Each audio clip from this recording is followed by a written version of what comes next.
Դեկտեմբերի 10-ին Գարեգին II ամենայն հայոց կաթողիկոսը Մայրաթոր Սուրբ Էջմիածնում ընդունեց գերմանացի պատմաբան Միքայել Հեզեմանին, որը Հայաստան էր ժամանել մասնակցելու «Ցեղասպանություն, հիշողություն, ճանաչում, կանխարգելում» խորագրով միջազգային գիտաժողովին։ Հանդիպմանը ներկա էր նաև Գերմանիայի հայոց թեմի առաջնորդ Սերոբե եպիսկոպոս Իսախանյանը։ Գերմանացի պատմաբանը 2015-ին հրատարակել է «Հայոց ցեղասպանությունը» աշխատությունը, որում ներկայացրել է հայոց ցեղասպանությանը վերաբերող երբևէ չհրատարակված բազմաթիվ փաստաթղթեր Վատիկանի մինչ այդ փակ արխիվներից։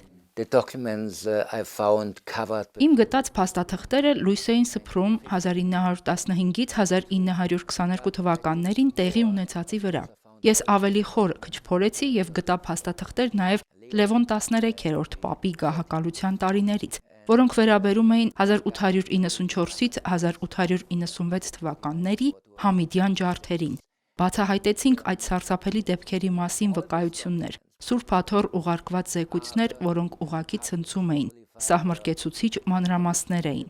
Կոստանդնուպոլսի առաքելական նվիրակը Մոնսինյոր Դոլչին զեկուցում էր ուղիղ Վատիկան, թե ինչերի է առերեսվել ինքը Պոլսում։ Կային նյութեր հայ առաքելական եկեղեցու ներկայացուցիչներից եւ անշուշտ նաեւ հայ կաթոլիկ եկեղեցու հոգեվորականներից, որոնք նույնպես ուղիղ Վատիկան էին ուղարկում իրենց հաշվետվությունները։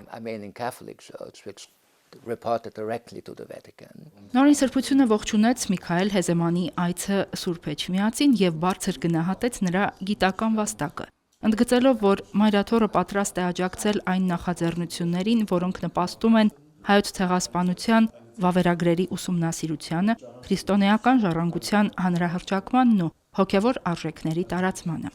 Գերմանացի պատմաբանն ու վեհափառ հայրապետը մի քանի անգամ հանդիպել են թե Հռոմում, թե Սուրբ Էջմիածնում։ Վեհափառ հայրապետը պարոն Հեզեմանին հրավիրեց բանախոսություններով հանդես գալու Մայրաթոռի միաբանության եւ հոգևոր կրթական հաստատությունների սաների համար։ Գերմանացի պատմաբան Միքայել Հեզեմանը Հայաստանում եղել է 2015 թվականին հայոց ցեղասպանության նահատակների սրբադասման արարողությանը, այնուհետև 2016-ին Հռոմի պապի այցելության ժամանակ։